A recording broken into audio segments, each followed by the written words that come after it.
ICC champions ট্রফির উদ্বোধনী ম্যাচে স্বাগতিক পাকিস্তানের বিপক্ষে এই মুহূর্তে ব্যাট করছে নিউজিল্যান্ড।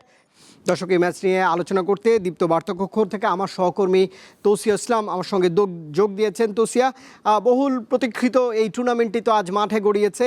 এখন পর্যন্ত প্রথম ম্যাচটি অনুষ্ঠিত হচ্ছে। 29 বছর পর আইসিসির কোনো টুর্নামেন্ট আয়োজন করছে পাকিস্তান। উদ্বোধনী কোনো অনুষ্ঠান ছিল না। আপনি একটু এই আয়োজন সম্পর্কে শুরুতে একটু দর্শকদের জানাবেন।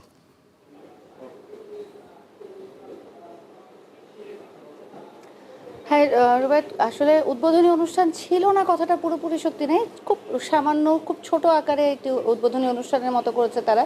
যেহেতু পাকিস্তান বর্তমান চ্যাম্পিয়ন, সবশেষ 8 বছর আগে 2017 সালে যখন আইসিসি চ্যাম্পিয়ন্স ট্রফি হয়েছিল, সেই আসরটি শিরোপা জিতেছিল পাকিস্তান। সেই ট্রফিটি তাদের সেই সময়কার অধিনায়ক ছিলেন যিনি সরফরাজ আহমেদ, তিনি ট্রফিটি মাঠে নিয়ে আসেন। মাঠে খুব ছোট্ট করে, খুব সামান্য আনুষ্ঠানিকতার মাধ্যমে তারা এই অনুষ্ঠানটার উদ্বোধন ঘোষণা করেছে। এবং এরপরই প্রথম ম্যাচ ছিল, যেহেতু তাদের নিজেদেরই, তাদের সব কর্মকর্তারা সবার উপস্থিতিতেই ম্যাচটি শুরু হয়েছে। তাতে বলা যায় যে আসলে তারা একেবারে অনাড়ম্বর আর একেবারেই সাদামাটা একটা অনুষ্ঠান রেখেছে। যেহেতু 29 বছর পর পাকিস্তানের মাটিতে একটা বড় আইসিসি ইভেন্ট হচ্ছে, এবং এর মাঝখানে আসলে তেমন বড় কোনো টুর্নামেন্টই তেমন হয়নি, কারণ তারা পিএসএল, তাদের নিজেদের যে ফ্র্যাঞ্চাইজি ক্রিকেট টুর্নামেন্টটা, এটি ছাড়া তেমন কোনো বড় আসর তাদের ওখানে বসছিল না। খুব নিরাপত্তা নিয়ে একটা শঙ্কা ছিল।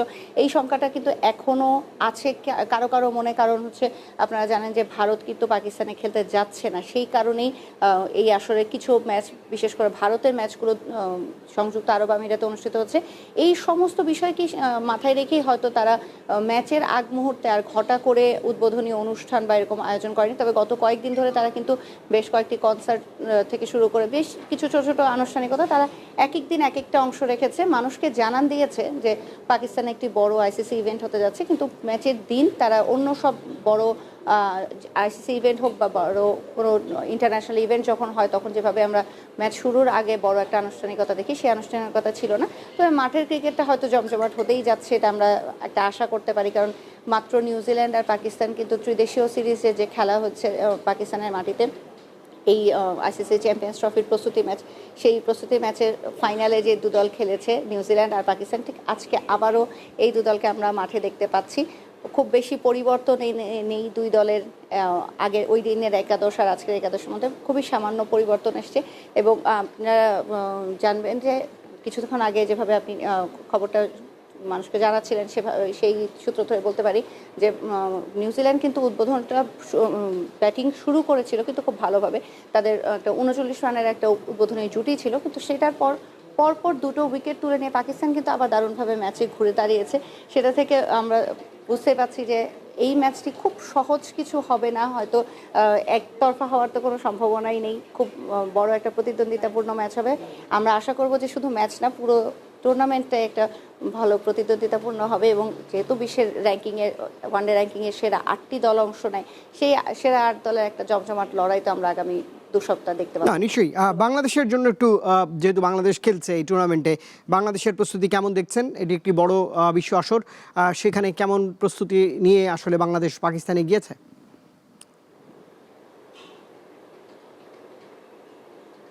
বাংলাদেশ আসলে এখনও পাকিস্তানে পা রাখেনি। তাদের প্রথম ম্যাচ যেহেতু আগামীকাল ভারতের বিপক্ষে, এবং সেই ম্যাচটি দুবাইয়ে হবে। বাংলাদেশ 1 সপ্তাহ আগেই একটু সময় নিয়ে দুবাই চলে গিয়েছিল। সেখানে তারা একটি প্রস্তুতি ম্যাচ খেলেছে, কিন্তু সেই প্রস্তুতি ম্যাচের বাংলাদেশের অভিজ্ঞতা খুব বেশি সুখকর নয়। 2-1 ব্যাটার ছাড়া বাকি সবাই ব্যাটিংয়ের সুযোগ পেয়েছিলেন একটি প্রস্তুতি ম্যাচে। সেই প্রস্তুতি ম্যাচে বাংলাদেশ মোটেও ভালো করেনি, এবং পাকিস্তানের বি টিম বলা যেতে পারে, পাকিস্তানের জাতীয় দলের সব খেলোয়াড়দেরকে মোটামুটি 3-4 ভাগে ভাগ করে দিয়ে তাদেরকেও প্রস্তুতি ম্যাচ খেলার সুযোগ দেওয়া হয়েছিল। সেইগুলোর একটি দলের সাথে বাংলাদেশ ম্যাচ খেলে হেরে গিয়েছে। তাতে মানসিকভাবে হয়তো খুব চাঙ্গা অবস্থায় নেই, কিন্তু যখন একটা বড় টুর্নামেন্ট শুরু হয় তার আগে সবসময় বলা হয় যে প্রস্তুতি ম্যাচে হেরে যাওয়াটা খুব বেশি ক্ষতিকর দিক হয় না, যদি আবহাওয়া কন্ডিশন সব কিছুর সাথে মানিয়ে নেওয়ার একটা সুযোগ পাওয়া যায়, সেটা হয়তো মাঠে কাজে লাগে। আর তার চেয়ে বড় ব্যাপার হচ্ছে, যেহেতু সংযুক্ত আরব আমিরাতে খেলা, ওখানে কিন্তু প্রচুর বাংলাদেশি থাকেন। আমরা আশা করতে পারি আগামীকালের ম্যাচে বাংলাদেশ কিন্তু দর্শক সমর্থন গ্যালারিতে অনেক বেশি পাবে, এবং সেই ক্ষেত্রে বাংলাদেশ হয়তো কিছুটা হোম অ্যাডভান্টেজের মতো একটা ভালো পরিবেশে খেলার সুযোগ পেতে পারে, সেই দিকটা যদি বিবেচনা করি আমরা, তাহলে হয়তো এটা একটা ইতিবাচক দিক হবে বাংলাদেশের জন্য। কারণ ভারতের মতো দলের বিপক্ষে খেলার জন্য কিন্তু একটা মানসিক প্রস্তুতি, মানসিক দিক থেকে এগিয়ে থাকাটা অনেক সময় দরকার পড়ে, যেহেতু বিশ্ব র্যাঙ্কিংয়ে অনেক ওপরের সারির একটা দল ভারত। সেই দলের ব্যাপারে বিপক্ষে খেলার জন্য অনুশীলনও ভালো করেছে বাংলাদেশ। অনুশীলনটা যদি মাঠে কাজে লাগাতে পারে, সেক্ষেত্রে হয়তো ভালো একটা কিছু হতে পারে। রুবায়েত। তোসি, অসংখ্য ধন্যবাদ। বার্তা কক্ষ থেকে এই সহকর্মী যোগ দিয়েছিলেন, আইসিসি চ্যাম্পিয়ন্স ট্রফির বিশ্লেষণ করছিলেন।